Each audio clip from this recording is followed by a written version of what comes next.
অনেকদিন পর আমরা আবার গাড়িতে সবার একটু দীঘা যাচ্ছি। জগন্নাথ দেবের নতুন মন্দির হয়েছে, জানি না যা ভিড় আদৌ ঠাকুরের দর্শন পাবো কিনা, দেখা যাক ঠাকুর টানে কিনা। গরম যথেষ্ট রয়েছে, এর মধ্যেই আমরা বেরিয়ে পড়েছি, দেখা যাক কি হয়। আপনারা আমাদের সঙ্গে থাকুন। জয় জগন্নাথ। জয় জগন্নাথ। এসে তো এবার।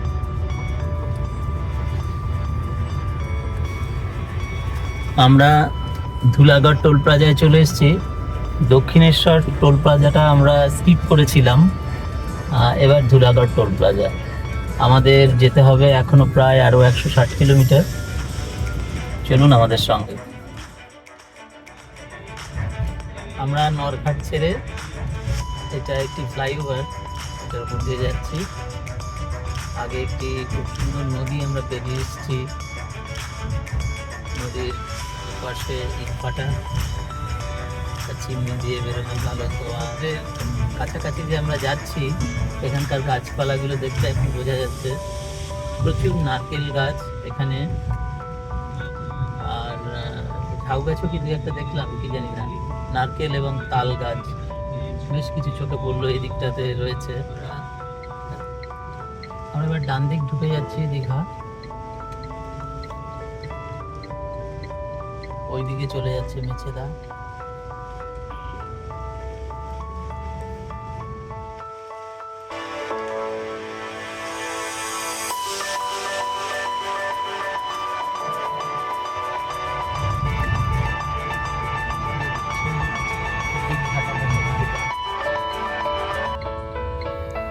চলে এসেছি নন্দকুমার। এই গোল চক্করটার কাছে চলে এলেই মনে হয় দীঘার অনেক কাছে চলে এসেছি আমরা।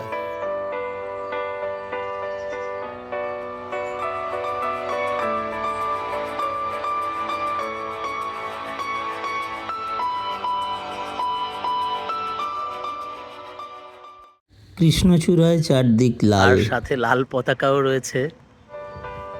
যেমন উত্তাপ তেমন গাঢ় সবুজ। আমরা হঠাৎ একটু ছায়ার সন্ধানে দাঁড়ালাম, তারপরেই দেখছি এরকম একটা বাঁধের মতো এলাকা মনে হচ্ছে। এই জায়গা দিয়েই মনে হয় সমুদ্রের কাছে চলে যাওয়া যায়। আমরা দেখবো, সেই জায়গাটায় যাব।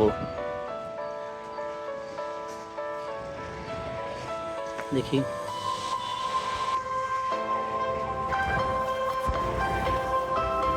না, সমুদ্র চড়া, আরে বাস, প্রচুর নৌকো পড়ে আছে।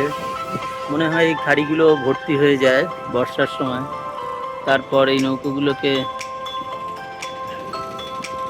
সমুদ্রের পথেই মনে হয় টেনে নিয়ে যাওয়া হয়।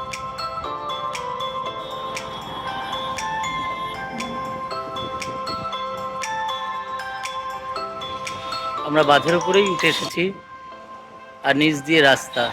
জোয়ারের সময় এই নৌকোগুলো চলে যায় তাজপুর বন্দরে মাছ ধরতে। এখন যেন মনে হচ্ছে যেন শুষ্ক নদী, কিন্তু জোয়ার এলেই এই জায়গায় জলে ভর্তি হয়ে যায়।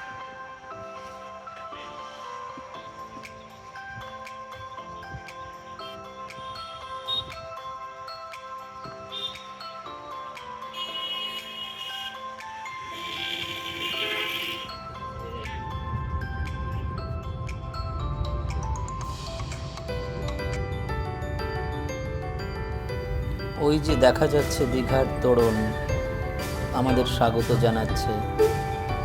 আমরা চলে এসেছি, এই সেই দীঘার বিখ্যাত গেট, আমাদের জগন্নাথ ধাম।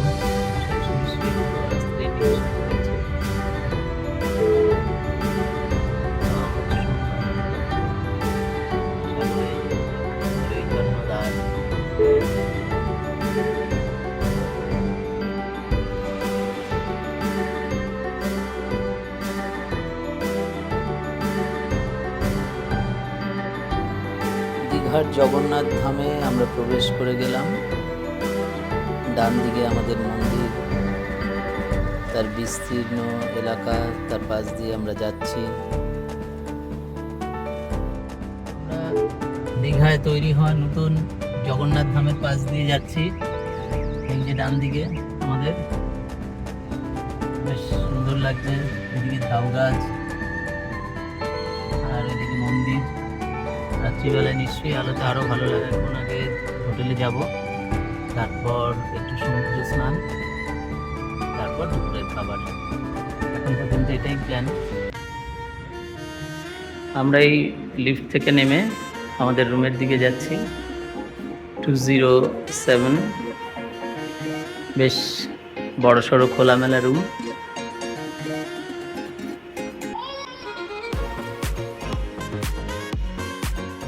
এদিকেই একটি জানলা এবং ব্যালকনি।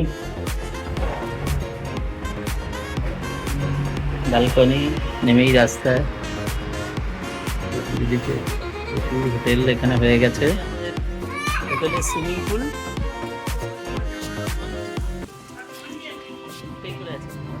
আমরা এখন এই দীঘা সংগঠনের জাহাজ বাড়ির পাশ দিয়ে যাচ্ছি বিচের দিকে। সেই নীল বিল্ডিংটা একই রকমই আছে এখনো।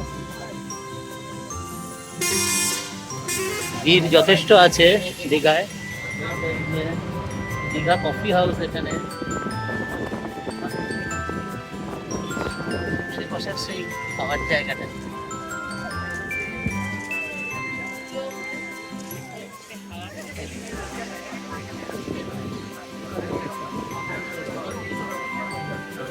দেখি বলেছে আমি পাথরে ভর্তি করে দিয়েছে। জল ছুঁয়ে ছুঁয়ে নানা রকম আনন্দ উচ্ছ্বাস।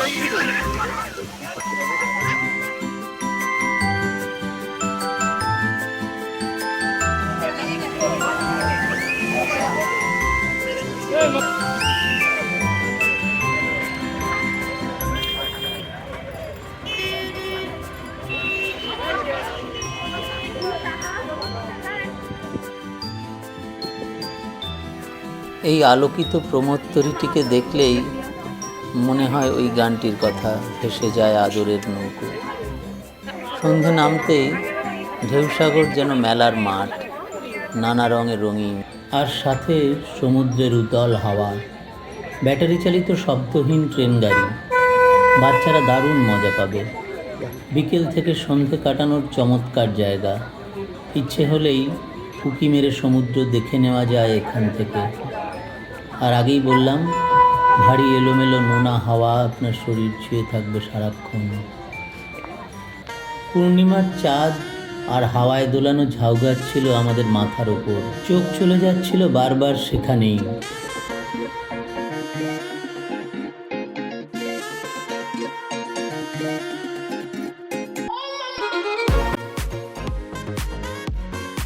বেড়াতে এসে কিছু মুহূর্তরা তৈরি হয়, যা তৈরি করবে ভবিষ্যতের স্মৃতির অ্যালবাম। রাত আর আলোয় সেজে আমাদের হোটেল প্রিন্স প্লাজা।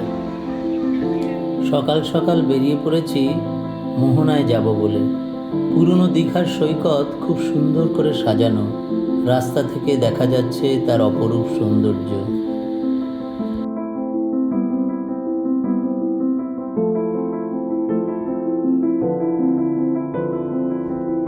আমরা দীঘা মোহনার দিকে যাচ্ছি। খুব সুন্দর এই তাল গাছগুলো, আমার তো ভীষণ ভালো লাগে।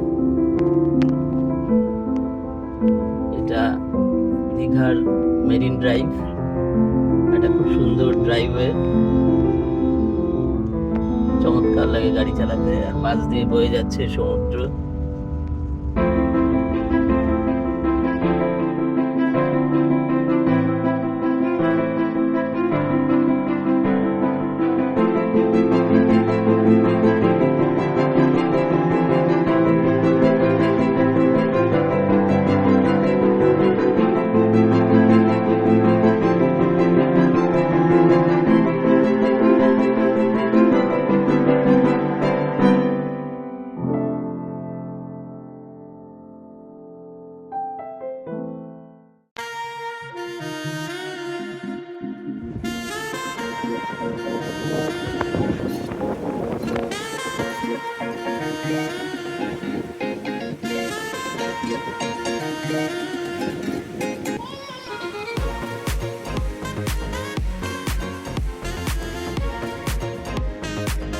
সকালবেলায় আমরা চলে এসেছি মোহনায়।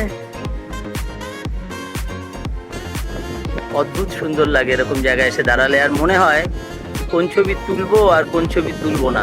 আমার মাঝে মধ্যে মনে হয় কোনো ছবিরই তোলার দরকার নেই,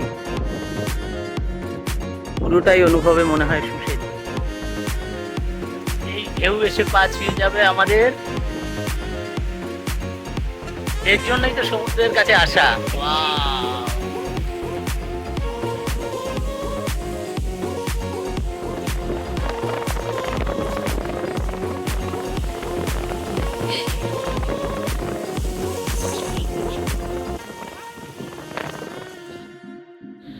পাশাপাশি দুজনে হাঁটা, তারপর আবার দল বেঁধে হেঁটে যাওয়া, এই সবই স্মৃতি হবে একদিন, আনন্দ দেবে নিশ্চিত। তার জন্যই এই সঞ্চয় বেলা ও বেলা।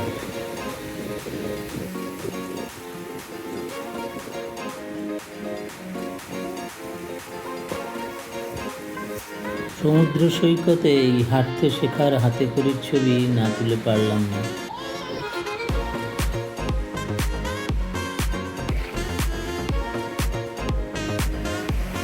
এই অবিরাম হেঁটে চলার ছবি বুঝিয়ে দিচ্ছে সমুদ্রই পারে আমাদের ক্লান্তিহীন হতে শেখাতে, এগিয়ে যেতে, আরও সামনের দিকে, আরও সামনের দিকে। সামনেও তো সেই একই সমুদ্র, একই জল, একই জলরাশি, ঢেউ, তবুও এগিয়ে যাওয়া, আরও এগিয়ে যাওয়া। সমুদ্রই ডেকে নিতে পারে, আর কেউ নয়।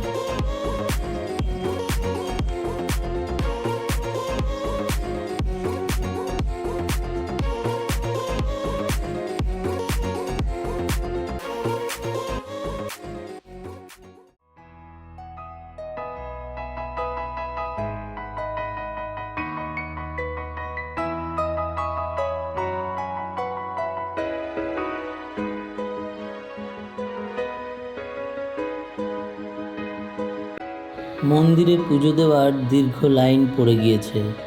আমরা আসবো সন্ধেবেলায় মন্দির দর্শন আর পুজো দিতে।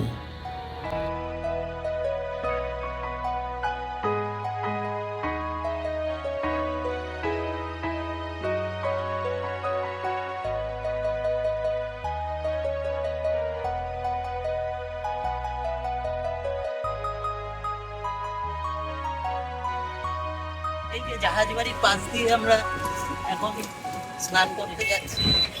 দারুণ গরম, তাও আমরা বেরিয়ে পড়েছি স্নান করবো বলে। হাওয়া আছে সুন্দর। মন্দিরের সামনের আলোকিত পথ ধরে আমরা এগোচ্ছি।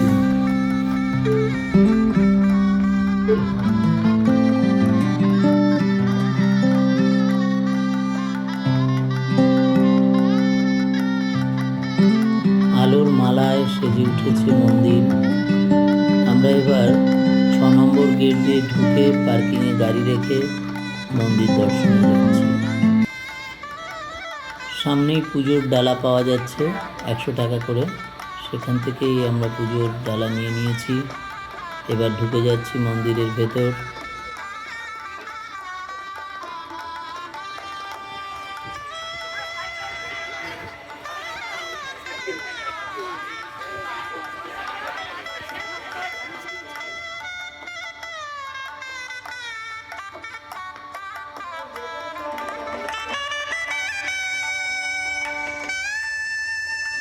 মন্দিরের ভেতরের আলোকসজ্জায় নান্দনিকতার ছাপ স্পষ্ট।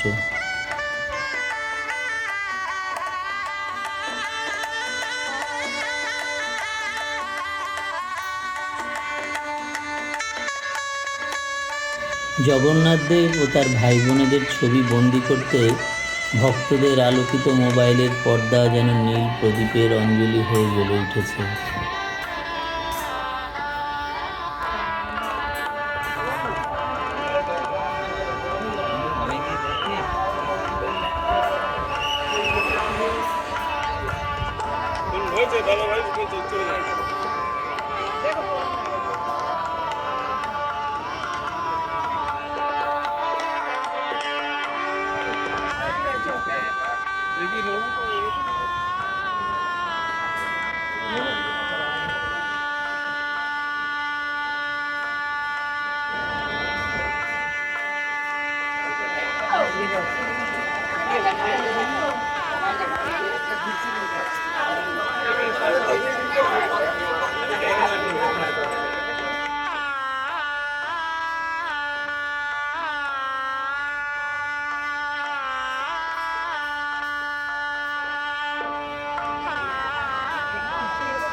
জগন্নাথ দেব আর মন্দির দর্শন করে এবার আমরা আবার হোটেলে ফিরে যাচ্ছি।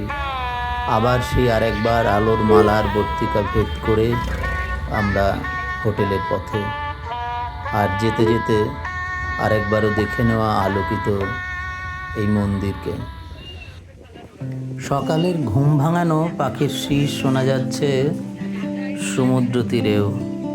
আমরা পাখির চোখে আরেকবার দেখে নিচ্ছি এই বিশাল জলরাশি, এই দর্শক, এই ভ্রমণ পিপাসু মানুষ আর সমুদ্র বিলাসীদের। তারা এই সকাল সকালই নেমে পড়েছে স্নানে, ঝাঁপিয়ে পড়ছে তারা ঢেউয়ের বুকে। এই ঢেউকে জয় করার অমল আনন্দ কোনো মতেই হাতছাড়া হতে দেবে না তারা। ঢেউয়ের মায়ায় কেউ কেউ চলে গেছে বহু দূরে। এবারের মতো সমুদ্র তোমাকে বিদায়, আবার থাকবো তোমার অপেক্ষায়। আপনারাও আমাদের সঙ্গে থাকুন এমনই অপেক্ষা নিয়ে।